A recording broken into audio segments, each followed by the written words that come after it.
What's up, Goody Fam? Welcome back to my channel. In today's video, I'll be showing you how to make this beautiful 360 flare dress with open back. If this is what you're interested in, I bet you keep on watching. Without further ado, let's dive into the video.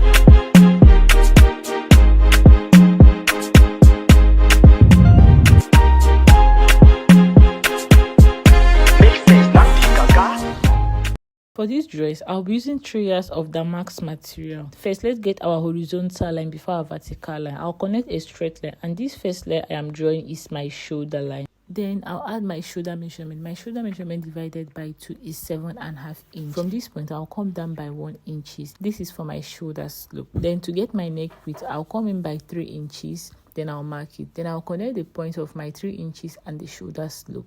This is how to get your shoulder slope because our shoulder is not straight. Next is to get our armhole. How to get your armhole is by dividing your bust divided by 6 plus 1.5 inch. Then I've gotten my armhole. I'll draw a straight line from there. This line will be my chest line. Then from that point of my shoulder line, to get my bust point from the shoulder line, I'll come down by 10 inches. Then I'll connect it using a straight ruler. Then from that same shoulder line again, I'm going to come down by 13.5 inches. This will be for my under bust. Then next from the shoulder line again, I'll come down by 16 inches. This will be for my half length. Then I'll connect each point using a straight ruler. Then next is to get my armhole curve. Remember that we have 7.5 inches for the armhole curve. Now I'm going to divide whatever I have there by 2 like so. Then whatever I have there, I will mark it. That would be my midpoint. Then from the midpoint, I am going to come in by 0.5 inches. Let me label it so we don't get confused of the lines. Now on this chest line, I'll be dividing my round bust measurement by 4. Then I'll mark it. So to get my armhole curve, I'll connect these 3 points together, which is the bust point, the midpoint, and the shoulder slope point using a curve ruler. Once this curve ruler, the points are meeting each other, then you connect it with your marker. Is to get my dart. For the dart, I'll be dividing my bust span measurement by 2, which is my nipple to nipple, divided by 2. Mine is 3.5 inch. Then I'll mark it all the way down. Then after marking it, I'll connect it using a straight ruler. Note, I am not starting from the chest line. I am starting from the bust point. Then from the half length or your waistline, you will come in by 0.5 inch on both sides. Then mark it. Then after marking it, you'll be using a straight ruler to connect it to your bust point, just the way I'm doing. Now after getting our dart, next is to input our round body measurement. For the bust point, I'll be putting my round bust measurement divided by 4. Then I'll mark it. For the under bust, I'll be inputting my round under bust measurement by 4. Then I'll mark it. Also, I'll be replacing the dart which I have already taken out. And whatever I have there, I'll be replacing it. On the half length, I'll be inputting my round waist measurement by 4. Then I'll mark it. I'll also replace the dart which I'll be removing so that we don't run short of fabric. Then I'll connect the lines together. Now, after you've gotten the line, after you are done connecting it, from the dart leg, I'll be dividing whatever I have there by 2. What I have there is 1.5. I'll be dividing it by 2.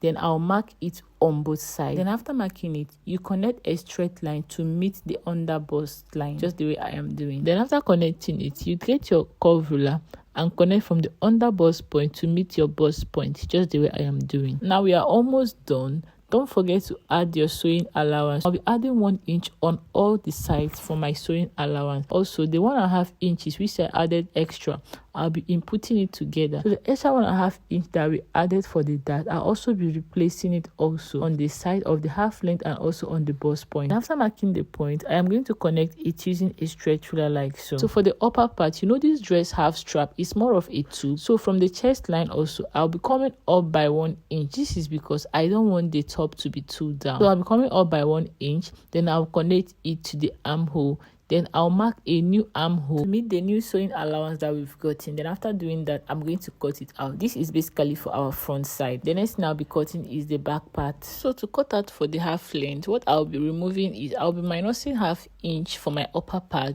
Then I'll be adding extra 1 inch for sewing allowance because the actual half length is 16 inches. Then I'm going to mark a straight line, then cut it out.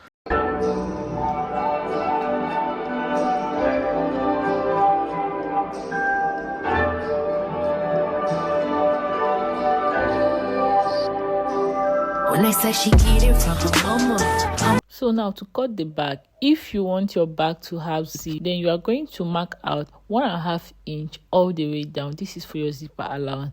But if you want it to be like corset back, then you don't have to add the zipper allowance. So I'm going to mark a straight line and label it zip. So from the starting line of my zipper allowance, I'm going to come in to mark my shoulder line. Then from the shoulder line, I'll come down by 10 inch, which is for my bust point. This is basically just what I did in front. Then from the same shoulder line, I'll come down by 16 inches. Then from that same shoulder line, I'll come down by 8 inches, which is for my chest line. Then I'll connect it using a straight ruler. From the zipper allowance line, I'm going to come in by 7.5 inches, which is for my shoulder measurement. Then 3 inches for my neck width. From the point of my shoulder measurement, I'm going to come down by 1 inch for my shoulder slope. Then I'll connect it using a straight ruler, just the way I did for the front, by getting my midpoint from the shoulder slope to my chest line. Then mark it, then come in by 1/2 inch and get my round bust measurement on the chest line. Then I'll connect the 3 points together to get my armhole curve. So yes, for the back, what we'll be needing for the back is the 3.5 inches dart. But then we are going to start from the chest line. Remember that we started from the bust point in front. For the back, I am going to start my dart from the chest line. This is basically how I got my dart. Then from the half, I'm going to mark 1/2 inch on both sides and connect it to the chest line. This is basically for the back. Then I will input my round body measurement. I'll divide my bust measurement by 4. Also for my bust point, I'll also divide my round bust measurement by 4, then mark it. Then for the half length also, I'll divide my round waist measurement by 4. Then I'll be replacing the dart which I have taken. Then after I'm done replacing the dart intake that I've removed, then I'll also add my sewing allowance. Then I'll connect the point using a straight ruler. Then from the chest line, I'll come up by 1/2 inch, then join it to the armhole. This is because I don't want the back to be too up. Then after connecting it, I'll make a new armhole curve.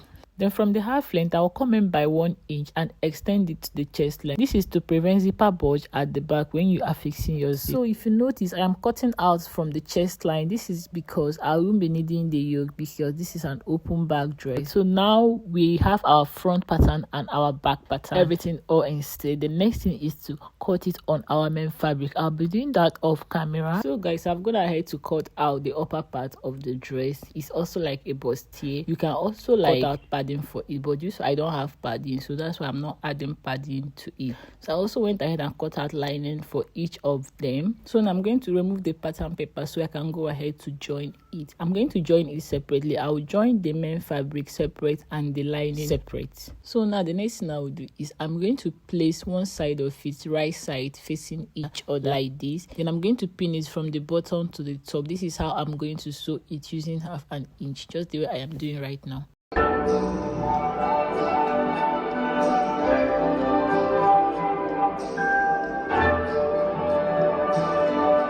So after pinning it, you're going to sew it all the way down with 1/2 inch. After sewing it, this is what you will get. If it's been padded, you will see it will stand more firm, but because it's not padded, that's why it's like this. But even though you're not adding padding to it, whenever you wear it, you will still stand firm.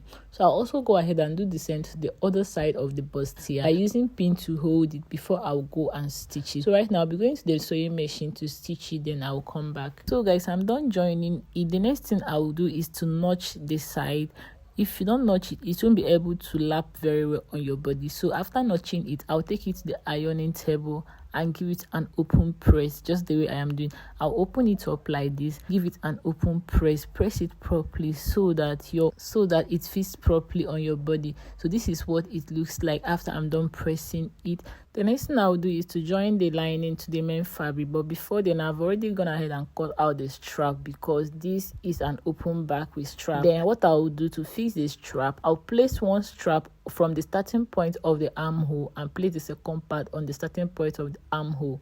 I'll be using pin to hold it down so that when I'm stitching it, it doesn't move. It will still stay in the place that I've already put it. When I'm done pinning down this bow strap, I'll be using the lining to cover it up like so, right side facing each other.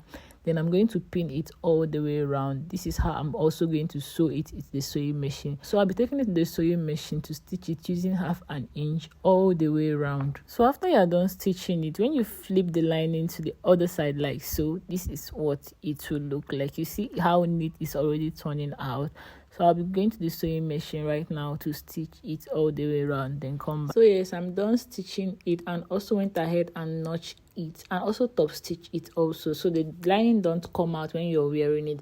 So you see how beautiful and neat it is. I went ahead and also iron it out. Make sure you iron yours properly. So right now I'm done fixing the lining for the front, but not 100% done. So right now I'm going to join the lining for the back also. And also don't forget to sew your dart. If you notice the back before, it has an armhole, but because of what this is an open bag, there is no armhole on the back. So I went ahead and cut out that part of the armhole. I cut, that is the chest line. I have to cut it out so that the armhole does not come out behind, you get. So now I'm going to stitch the back and also fix my dart. Then I'll come back and show. So yeah, the front side is 100% fixed. So if you notice, I didn't join the down part. This is because it's a dress. I'll be joining it with the down part, you get. So now I also went ahead and joined the back side also and fixed my dart. So next thing I'll do is the zipper allowance that we've already removed, which is the 1.5 inches. I am going to join it together before I'll input my round body measurement, just the way I'm doing right now. I'm going to fix it with pin. This part that I'm fixing with pin, that is where I'm going to sew all the way down. This part is for our zipper allowance. So next thing I'll do is to place it on the front side, right side facing each other. Then I'll put my round body measurement, but before then I want to add belt to it, as you can see. So what I'll do is I'll put the belt inside like so, then place it from the starting point of the joining. I am going to place it like this, then hold it with pin, then fix the other side of the belt also and hold it with pin. Then I'll fix it inside just the way I am doing right now, then cover it with the back piece, then input my round body measurement. Then I'll go ahead and join it. After getting my round body measurement, I am going to join the front and back together. So yes, I'm done joining it. I also went ahead and attached my zip so that it will be easy for me to fix the down part. So I went ahead and attached my zip and also the belt. So for the strap, if you don't want yours to be an open bag, what you do, pick one of these straps, then start from the joining of the dart like so. Then you place it inside so that it doesn't show. When you place it inside, you hold it with pin. Make sure you're placing it correctly so that it does not fold when you are done fixing it. You also repeat the same thing to the other side of the strap. You place it directly opposite to that side so that it aligns when you're wearing it. So after you're done pinning it down, you are going to now stitch it together. So now we are done with the upper part. So let's now do the down part. For the down part, I'll be using 360-degree flare for it. So how to do it, you fold your material first like this into 2, then you fold it again into 2 again, which will give you 4. Now this is the closed part. You have the closed part and you also have the open part. So now to get your 360-degree, you start from your closed part, not from the open part. This is the open part. You don't start from this open part. You are going to start from the closed part. That is where you are going to start. Now you're going to start to get your waist measurement first. How you get your round waist is you divide your waist measurement divided by 6.28. Then when you divide it, you also add your zipper allowance 1 inches. For me, I got 5 inches. So I'm going to mark 5 inches. I'm going to place my tape from this triangle point here. I'm going to mark 5 inches all the way around, just the way I'm doing right now. I'm going to mark 5 inches. Then mark it all the way around. So next is to get the full length of our 360. We are going to minus the 16 inches, which is for the half length that we've already got. We are minusing it. Then we are going to get the rest. For this, I'm using 33 inches for the full length. So I'm going to mark it all the way around, just the way I am doing right. Just look at how I'm doing it to trace it out so that it will be equal. Most times, if your material is not enough, you can also join the part that didn't enter. That is basically how to do it. But this one, my material was enough, so I don't have to join any part. So after getting the point, you're going to connect it and then you cut it out. Now we have our 360 flare. When they say she get it from her mama, I'ma say you fuck her right. All you need is humble like. Tell me in the humble cup. Tell me is you down? Cause I'm trying to go good tonight. All the hit you said the right. I just wanna put in a fantasy.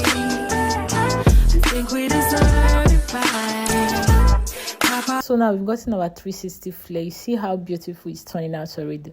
Now we are going to open it up. If you want to open it up, this is where you are going to open it up from, like this. You don't just open it up from any part of it. You just open it up like this from this edge. Then you see it's equal. Now I want this 360 to be very full, so I'm going to cut more, join it later. So this is the part of it that I've already cut out.